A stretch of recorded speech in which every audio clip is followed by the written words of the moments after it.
So hey y'all, I'm back. Just real quick, I wanted to, oops, sorry, didn't mean to zoom.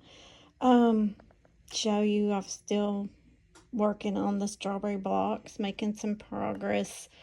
And today I am doing some pressing. I'm pressing 10 of these that I got done. This is the actual stack of the finished press blocks. And then I have about 6 more of these blocks to sew up. And let me show you, there is just a lot of pressing to be done. So what I do first is I just press each seam that I've sewn flat. And each one of these gets pressed flat. And then after I get them pressed flat, I open everything up, so the whole block opens. And then what I do is I open these seams, and I will zoom in and show you just a second. But I open these seams up, and I take the point end of my iron, I'll show you in a minute, and I open all these up where they look like this.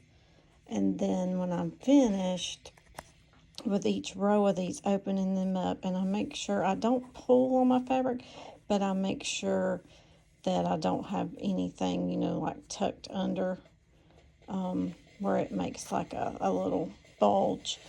And then what I end up with is a block that is pressed like this, nice and flat. The one thing that I'm trying to do here is open these seams up nice and flat with my iron. And I do use steam. I don't pull, and I don't like put pressure and pull my iron. I just glide my iron over.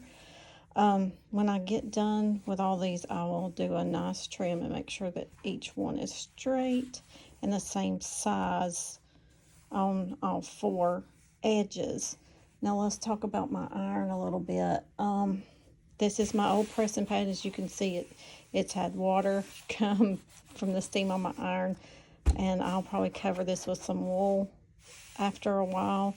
I just can't bring myself to move to one of the wool pressing pads because I keep seeing more and more people commenting that they think there's a synthetic being put in those wool pressing pads, and it's ruining the soul of their iron and gunking it up. But let's talk about my iron real quick. I've had this iron over 20 years, I think. I got it sometime in the 90s. It's a Panasonic, and you can see, oops, let me show you. That's the model number right there in case you find one somewhere and you want to try it out. Sorry for the zoom. I'm not doing real good with my zooming skills today. But it's a steam iron, and like I said, it's cordless. Looks like this. Got a little point at the end. That's what I use sometimes to open those seams up with. And like I never had any trouble with anything messing up the sole of my iron. Heats up really, really well. Keeps a nice even heat. And I don't have to put it on the base very often. So just have a hard time thinking that I need to move to another iron or get another iron. I'll keep using this Panasonic until it just won't go anymore.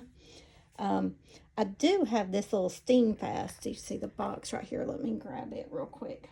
I got it, hold on just a minute. I got it from Walmart, and I thought it would kind of be neat to have on a table with my pressing board beside my sewing machine. And I tried it, and I just I felt kind of wonky or clunky with it. Didn't really have success with it my first go around, but I may try it again. You never know. Maybe good to take to travel or a class.